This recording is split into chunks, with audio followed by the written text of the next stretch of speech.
जय हिंद, वंदे मातरम। दोस्तों, स्वागत है आप सभी का गुरुजी वर्ल्ड एग्जाम स्टडी प्लेटफॉर्म में। राष्ट्र हित में शिक्षा, this is Dheeraj Dwivedi from Guruji world.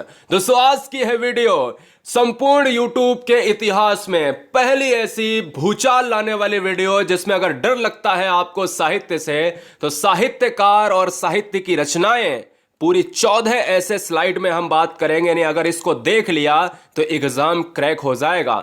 14 आपको स्क्रीन पर ये साहित्यकार दिख रहे हैं, इनसे ज्यादा कुछ नहीं पढ़ना है। मैं रचनाओं की ही बात नहीं करूंगा, जितने भी साहित्य में और क्वेश्चन बनते हैं वो भी मैं करूंगा। इस वीडियो को क्वेश्चन के तरीके से ना देखें, क्योंकि ये वीडियो डिस्क्रिप्शन में है, व्याख्यात्मक है। एक एक स्लाइड में पूरी तरीके से साहित्यकार और साहित्यिक रचनाओं को खत्म करेंगे। तो ध्यान से 20 मिनट देना है, और 20 मिनट आपके एग्जाम के ही नहीं पूरे जीवन के लिए सर्वश्रेष्ठ हो जाएंगे। देखिए, तुलसीदास को सबसे पहले लेते हैं। तुलसीदास से कितने जो है क्वेश्चन बनते हैं, और फिर संत कबीरदास को लेते हैं। ऐसे ऐसे 14 स्लाइड आपको देखनी है। देखिए, यहां पर तुलसीदास हेडिंग डाल लीजिएगा और कंसंट्रेशन भंग नहीं होना चाहिएगा। तुलसीदास जी द्वारा रचित 12 ग्रंथ, क्वेश्चन में कई बार पूछा गया है कि कितने प्रमाणिक ग्रंथ हैं तुलसीदास जी के, तो 12 ग्रंथ को प्रमाणिकता दी गई है। तुलसीदास जी की बात करें तो रामचरितमानस उसमें प्रमुख है। कई बार क्वेश्चन में पूछा जाता है कि रामचरितमानस को किस भाषा में लिखा गया है, तो रामचरितमानस को अवधी भाषा में लिखा गया है, इस चीज को भी लिख लें। और विनय पत्रिका को किस भाषा में लिखा गया है, तो विनय पत्रिका को ब्रज भाषा में लिखा गया है, ये भी लिख लें। तो ये 2 क्वेश्चन आपके बन जाते हैं।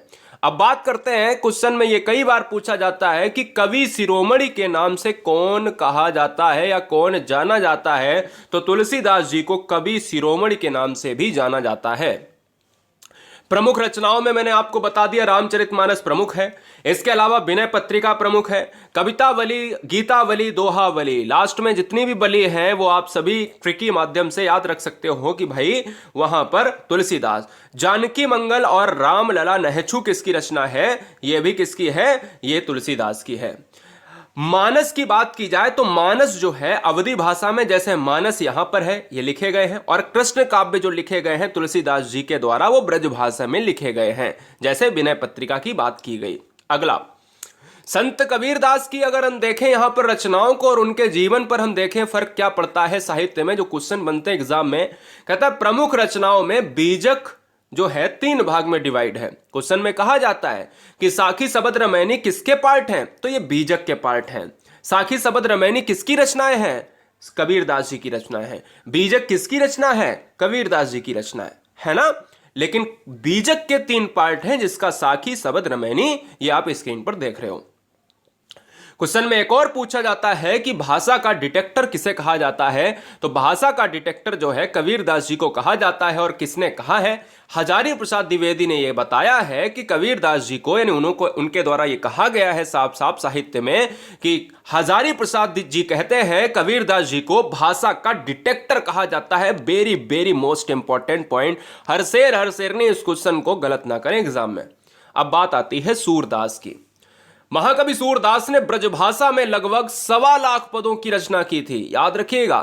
और यहां पर एक समस्या आ जाती है कि 1.25 लाख पदों की रचना करने के बावजूद उनकी केवल 3 ही रचनाएं उपलब्ध हैं, क्योंकि समय ज्यादा हो चुका था और समय ज्यादा बीतने के कारण उनकी रचनाएं उपलब्धता के माध्यम से नहीं मिली।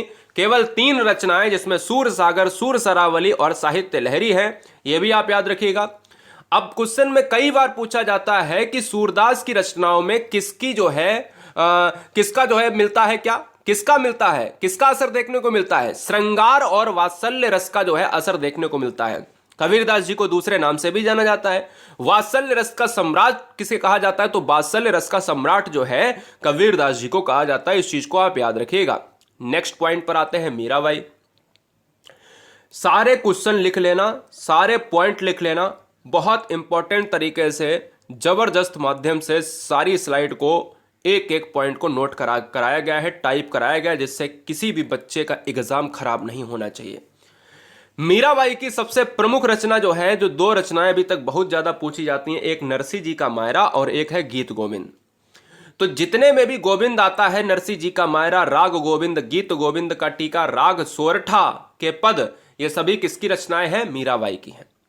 और इसमें से क्वेश्चन में आजकल जो ट्रेंड चल रहा है वो पंक्तियां बहुत ज्यादा पूछी जाती हैं। ट्रेंडिंग में जो पंक्तियां हैं वो क्या है कि पायो जी मैंने राम रतन धन पायो, ये किसकी पंक्तियां हैं? तो आंसर मीराबाई। पग घुंघरू बांध मीरा नाची रे, किसकी पंक्तियां हैं? आंसर मीराबाई। श्याम वसु एंडो लाडले हो, तो यहां पर किसकी जो है पंक्तियां हैं? मीराबाई की। ये आपको याद रखना है, ये बहुत बार ये दोनों रचना, ये दो पंक्तियां जो है एग्जाम में कई बार पूछी गई हैं, आपको बताने की जरूरत नहीं है। आता हूं रहीम दास जी पर, और रहीम दास जी की बात की जाए तो खान खाना की उपाधि किसे दी जाती है? क्वेश्चन में कई बार पूछा गया, खान खाना की उपाधि किसे दी जाती है? तो खान खाना जो है रहीम को कहा जाता है, इस चीज को याद रखें। अकबर के प्रधान सेनापति भी रहे हैं और मंत्री तथा दरबार के नवरत्नों में से एक थे अब्दुल खान खाना, रहीम की बात की जाती है। और याद रखिएगा रहीम दास जी रहीम सतसई के लिए जाने जाते हैं। रहीम दास जी की जो रचना है वो है मदनाष्टक, जो एग्जाम में बहुत ट्रेंड किया है, इसको स्टार बना के लिख लो BIMP। और बरवै रामायण तुलसीदास की है, लेकिन बरवै नायिका किसकी रचना है? रहीम दास की रचना है। ठीक है, कोई समस्या नहीं। चैनल पर पहली बार आए हैं, मैं ये नहीं कहूंगा कि आप करें ही करें, लेकिन अगर सिलेक्शन ईमानदारी से चाहिए तो ईमानदारी से हर बहन हर भाई चैनल को सब्सक्राइब जरूर कर लें, क्योंकि आप भी हमारा एक परिवार हैं। भले ही आप पर्दे के उस पार हों, घर पे बैठकर वीडियो वॉच कर रहे हो, हर बहन हर भाई हर गृहिणी से मेरी यही कामना है कि चैनल पर आए हैं तो परिवार मानिएगा मुझे। पॉइंट नंबर नेक्स्ट, बिहारी से क्वेश्चन बनता है कि गागर में सागर भरने वाले को यानी किसे कहा जाता है? यानी गागर में सागर भरने वाले कवि निम्नलिखित में कौन है? तो बिहारी, कबीर, तुलसी, सूर, तो वहां पर बिहारी आंसर मारिएगा दोस्त। और क्वेश्चन में यह भी पूछा जाता है बिहारी जो है किस रस के कवि है? तो बिहारी श्रृंगार रस के कवि हैं। दो क्वेश्चन, ये तो क्वेश्चन एग्जाम में जाने कितनी बार पूछा गया है, आपको कई बार मैंने बताया। रात के 8 बजे वाली क्लास हिंदी की रोजाना चलती है, और जब तक रहेंगे तब तक चलेगी हिंदी की 8 बजे क्लास। ठीक है, इनकी एकमात्र रचना बिहारी सतसई है, और इसीलिए बिहारी सतसई एकमात्र ऐसा क्वेश्चन पूछा जाता है कि कौन एक ऐसा प्रमुख कवि है जो एकमात्र रचना से प्रसिद्ध हो गया? क्वेश्चन में पूछा गया है तो क्वेश्चन होगा बिहारी कौन सी रचना से प्रसिद्ध हुए? बिहारी सतसई से प्रसिद्ध हुए। बिहारी से एक और क्वेश्चन पूछा जाता है कि बिहारी किसके लिए जाने जाते हैं? बिहारी के दोहे प्रसिद्ध हैं। मैं बहुत अच्छी तरीके से समझा रहा हूं कि गागर में सागर भरने वाले कवि कौन है? बिहारी। कौन सा रस है? श्रृंगार रस। बिहारी सतसई से एकमात्र ऐसे रचनाकार हैं जो प्रसिद्ध हो गए हैं। बिहारी के क्या प्रसिद्ध हैं? दोहे, सोरठे, है ना, कुंडलिया ऐसे दे देगा ऑप्शन में, दोहे हैं। 719 दोहे संकलित हैं। बिहारी सतसई श्रृंगार रस की अत्यंत प्रसिद्ध अनूठी कृति मानी जाती है। और मैथिली शरण गुप्त की तो बात ही छोड़िए, बहुत अच्छा जो है पार्ट देखने को मिलता है, एग्जाम में पूछा जाता है। मैथिली शरण गुप्त को कवि सम्राट कहा जाता है, यानी मैं कह सकता हूं राष्ट्र कवि कहा जाता है।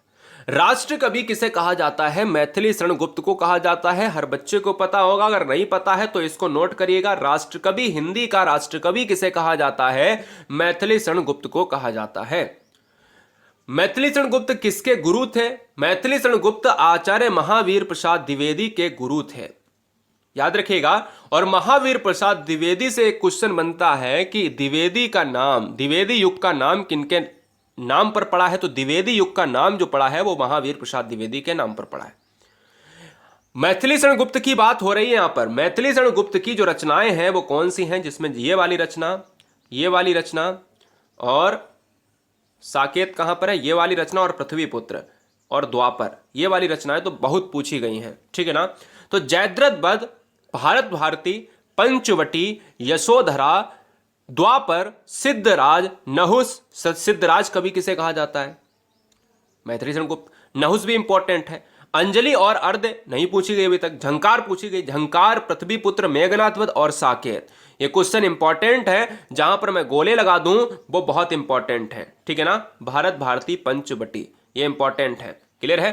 पृथ्वीपुत्र। चलिए अगला, जयशंकर प्रसाद को कौन नहीं जानता होगा? 10th 12th क्लास में जब आप एंटर हुए थे, आपने देखा होगा 10th एंड 12th क्लास में जब आप पढ़ रहे थे उस समय आपने जीवन परिचय को याद किया होगा, सभी को याद किया होगा, लेकिन जयशंकर प्रसाद को अच्छे से याद किया होगा। मैंने कहा कि जयशंकर प्रसाद को क्या कहा जाता है? तो जयशंकर प्रसाद को छायावाद का जनक कहा जाता है।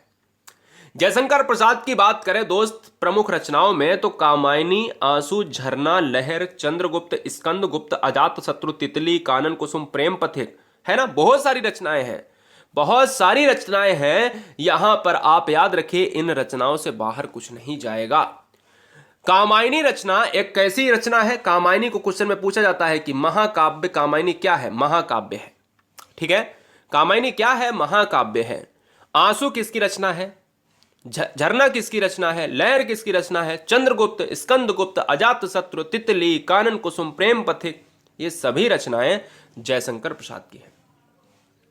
इन्हें आधुनिक कविता के सुमेरु भी कहा जाता है, वेरी वेरी मोस्ट इंपॉर्टेंट। झारखंडी कलाधर भी कहा जाता है और छायावाद का जनक भी कहा जाता है। क्लियर है? कोई समस्या नहीं आनी चाहिए जिससे कोई भी बच्चा ये ना कह पाए कि सर एग्जाम में ये क्वेश्चन छूट गया। ये होना नहीं चाहिए, मैं बता रहा हूं आपसे। सूर्यकांत त्रिपाठी निराला की बात ले लेता हूं। सूर्यकांत त्रिपाठी निराला की अगर बात करी जाए तो इन्हें क्रांतिकारी, मैं यहां से स्टार्ट करता हूं, क्रांतिकारी कवि किसे कहा जाता है? सूर्यकांत त्रिपाठी निराला को कहा जाता है। सूर्यकांत त्रिपाठी निराला की जो रचनाएं हैं, जिसमें पहली रचना बहुत इंपॉर्टेंट है। कभी कभी बच्चे तुलसीदास को लेकर ऑप्शन में देखते हैं, तुलसीदास ही लगा देते हैं। तुलसीदास ने अपनी रचना को नहीं लिखा है। तुलसीदास किसकी रचना है जब क्वेश्चन में पूछा जाए तो तुलसीदास के जीवन परिचय, तुलसीदास के व्यक्तित्व पर जो है परछाई पर क्या डालना, प्रकाश डालने का काम किया है निराला ने। तो क्वेश्चन में अगर आ जाए तुलसीदास किसकी रचना, और कई बार पूछा गया है और बच्चों को भटकाने के लिए आयोग रखता भी है क्वेश्चन, तो तुलसीदास जो रचना है वो किसकी है? निराला की रचना है। अनामिका किसकी रचना है? निराला की रचना है। परिमल किसकी रचना है? निराला की रचना है। गीतिका किसकी रचना है दोस्त? निराला की रचना है। और कुकुरमुत्ता, नए पत्ते, ये निराला की रचनाएं हैं। साथ ही साथ आराधना बहुत बार पूछी गई है, गीत कुंज, सांध्य काकली बहुत बार पूछी गई है, अपरा बहुत बार पूछी गई है, दो शरण, राग विराग। अब इसमें इंपॉर्टेंट कौन सी है? अपरा, सांध्य काकली, कुकुरमुत्ता, आराधना, परिमल, अनामिका और तुलसीदास, ये बहुत इंपॉर्टेंट है, इनको भूलना नहीं। सूर्यकांत त्रिपाठी निराला को क्रांतिकारी कवि कहा जाता है। अगला, सुमित्रानंदन पंत को अगर हिंदी पढ़ रहे हैं तो नहीं पढ़ा तो फिर बेकार है। क्वेश्चन में पूछा जाता है कि सुमित्रानंदन पंत यानी सुकुमार कवि किसे कहा जाता है, तो हिंदी का सुकुमार कवि या प्रकृति का सुकुमार कवि किसे कहा जाता है, तो पंत जी को कहा जाता है। पंत जी पद्म भूषण से सम्मानित हैं, पंत जी ज्ञानपीठ पुरस्कार से सम्मानित हैं, और हिंदी का पहला ज्ञानपीठ पुरस्कार सुमित्रानंदन पंत को चिदंबरा के लिए मिला था। क्वेश्चन में पूछा जाता है कि चिदंबरा किसकी रचना है? पंत जी की है। सुकुमार कौन कहा जाता है? पंत जी को कहा जाता है। चिदंबरा के लिए ज्ञानपीठ पुरस्कार मिला है तो बिल्कुल मिला है, या पंत जी की कौन सी रचना पर ज्ञानपीठ मिला है, तो चिदंबरा पर मिला है। प्रमुख रचनाओं में बीड़ा है, चिदंबरा को शामिल कर लेना, पल्लव है, ग्रंथि है, ग्रंथि इतनी इंपॉर्टेंट नहीं है, जिस गुंजन है इंपॉर्टेंट है, इंपॉर्टेंट है, इंपॉर्टेंट है, युगांत सारी इंपॉर्टेंट है, युगवाणी सारी इंपॉर्टेंट है, मेघनाथवध इंपॉर्टेंट है, मुक्ति यज्ञ इंपॉर्टेंट है, और ये तो सबसे इंपॉर्टेंट है। कला और बूढ़ा चांद तो बहुत बार देखा गया है। युगांत और युगवाणी बहुत जबरदस्त है रचना। युगांत और युगवाणी किसकी रचना है? बीड़ा, पल्लव, ग्रंथि, गुंजन, युगांत, युगवाणी, मेघनाथवध, पतझड़, मुक्ति यज्ञ, कला और बूढ़ा चांद।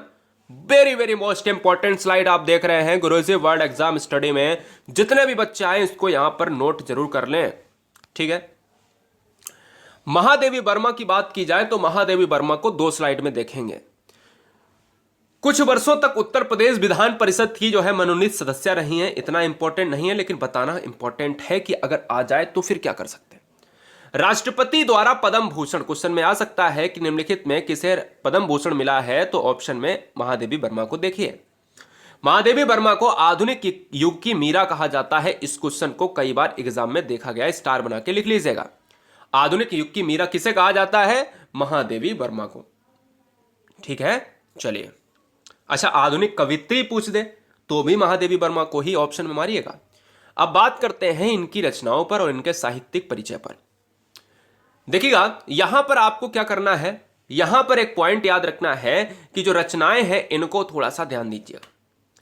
गीतात्मक काव्य कृति यामा, ये बहुत इंपॉर्टेंट है। यामा पर भारतीय ज्ञानपीठ पुरस्कार दिया गया। क्वेश्चन में पूछा जाता है कि अगर पंत को ज्ञानपीठ पुरस्कार मिला है, भाई साहित्य का पुरस्कार जो मिला है वो मिला है चिदंबरा पर। तो यार यहां पर महादेवी वर्मा को किस पर मिला है? यामा पर मिला है। कौन सा? ज्ञानपीठ पुरस्कार। इंग्लैंड की प्रधानमंत्री द्वारा प्रदान कर सम्मानित किया गया, यह भी याद रखिएगा। प्रमुख रचनाएं यामा अभी बताया ऊपर, निहार, रश्मि, नीरजा, सांदगीत, दीपशिखा, ये तो इंपॉर्टेंट है ही। 100 से ज्यादा बार एग्जाम में, छोटे बड़े एग्जाम जितने भी हुए, पूछा जा चुका है। और जो गद्य रचनाएं हैं उसमें क्षमता, आपको गद्य पद्य याद ना रहता हो तो आपको पूरी तरीके से याद ही कर लेना सारी रचनाएं। अब ये मत बोलना कि ये रचना किसकी है, ये कहना ही ना पड़े एग्जाम में, तो आपको तुरंत ये गद्य और पद्य काट दीजिएगा, ठीक है ना। यामा, निहार, रश्मि, नीरजा, सांदगीत, दीप सखा, क्षमता, अतीत के चलचित्र, पथ के साथी, स्मृति की रेखा है, मेरा परिवार। केवल इसमें एक रचना ऐसी है क्षमता जो इतनी इंपॉर्टेंट नहीं है, बाकी सभी इंपॉर्टेंट रचनाएं हैं, सभी इंपॉर्टेंट रचनाएं हैं। जबरदस्त पॉइंट। माखनलाल चतुर्वेदी की बात करें तो क्वेश्चन में कई बार पूछा गया है, माखनलाल चतुर्वेदी से ये वाला पॉइंट जरूर पूछा गया है, इसको नोट करिए सबसे पहले पॉइंट में। माखनलाल चतुर्वेदी पद्म भूषण से सम्मानित है और कहां पर साहित्य अकादमी पुरस्कार इनको मिला है? तो साहित्य अकादमी पुरस्कार मिला है हिम तरंगिणी के लिए। तो दो रचनाएं आपको याद रखना है, एक ही सांस में याद कर लेना, हिम तरंगिणी और हिम किरीटिनी। एक ही जैसी रचनाएं लग रही हैं लगभग बोलने में। हिम तरंगिणी किसकी रचना है, हिम किरीटिनी किसकी रचना है? तो माखनलाल चतुर्वेदी की रचना है। हिम तरंगिणी, हिम किरीटिनी माखनलाल चतुर्वेदी की रचना है, याद रखिए। माता युगचरण समर्पण वेणुलो गूंजे, ये किसकी रचना है? ये वाली इंपॉर्टेंट है, युगचरण, युग और चरण, ठीक है ना। युगचरण को एक साथ में आप याद करिएगा। किसकी रचना है? माखनलाल चतुर्वेदी को। भारतीय आत्मा किसे कहा जाता है? हिंदी साहित्य की भारतीय आत्मा जो है कहा जाता है चतुर्वेदी को। रामधारी सिंह दिनकर। रामधारी सिंह दिनकर से क्वेश्चन क्या बनेगा कि भैया ये बताओ कि ज्ञानपीठ पुरस्कार जो है वो किस कृति पर मिला है? रामधारी सिंह दिनकर को ज्ञानपीठ पुरस्कार मिला है उर्वशी पर। क्या मिला है? उर्वशी पर मिला है। तो आप याद रखिएगा ज्ञानपीठ पुरस्कार जो है किस पर मिला है? उर्वशी पर मिला है। इस चीज को आप याद रखें। रामधारी सिंह दिनकर को द्वितीय राष्ट्रकवि कहा जाता है। प्रथम राष्ट्रकवि कौन है? प्रथम राष्ट्रकवि है हिंदी साहित्य के मैथिलीशरण गुप्त साहब। और इनकी प्रमुख रचनाओं में आपको सारी रचनाएं याद रखनी है, कोई भी रचना नहीं छोड़नी है। कुरुक्षेत्र, रेणुका, हुंकार, उर्वशी, रसवंती, रश्मिरथी, अर्धनारीश्वर, रेती के फूल, संस्कृत के 4 अध्याय और भारतीय संस्कृति की एकता। बहुत इंपॉर्टेंट, जिसमें रेड कलर की जो है रचनाएं, वो तो एग्जाम में जाने कितनी बार रचनाएं पूछी गई हैं। अब आपको क्या बताएं, आप खुद ही जानते हो, होशियार बच्चे हो, ठीक है ना, ब्रिलियंट बच्चे। 14 ही तो मुझे देखने, 14 मुझे याद कर लेना है, बात खत्म। 99% पेपर फंस जाना है, यहां से 99% पेपर फंस जाना है। चलिए, सोहनलाल द्विवेदी, और ये है आज का लास्ट पॉइंट है, ठीक है ना। सोहनलाल द्विवेदी की जो प्रमुख रचनाएं हैं, भैरवी है, पूजा गीत है, युगाधार है। देखिए युगचरण अलग है, युगांत अलग है। युगांत है पंत की, युगचरण है माखनलाल चतुर्वेदी की, युगाधार किसकी है? सोहनलाल द्विवेदी की। झरना भी देखिए, झरना देखो लिखा है जयशंकर प्रसाद ने भी, ठीक है। लेकिन इनकी जो प्रमुख रचना आपको केवल एक याद रखनी है, दूध बतासा। दूध बतासा को बहुत बार पूछा गया, दूध बतासा को बहुत बार पूछा गया है, केवल एक रचना याद रखना। बाकी हमारा काम है कि आपको 3 से 4 रचनाओं को बताना, जिससे कोई भी बच्चा परेशान ना हो। तो चैनल को सब्सक्राइब कर लें। देखिए 18 मिनट के अंदर हमने पूरा, मैंने कहा 20 मिनट के अंदर, लेकिन 18 मिनट के अंदर पूरा आपको ज्ञान दे दिया है। अब आपका यह काम है कि एग्जाम को फतेह करना। और गुरुजी वर्ल्ड एग्जाम स्टडी सुबह से लेकर शाम तक, सुबह 11 बजे से स्टार्ट होता है, रात के 11 बजे तक चलता है क्लासेस। इसलिए चैनल को सब्सक्राइब कर लें, क्योंकि सरकारी सीट है इस बार लेनी, चाहे कैसे भी लें, और आप हमारा परिवार हैं, और उम्मीद है कि आपने चैनल को सब्सक्राइब कर लिया होगा।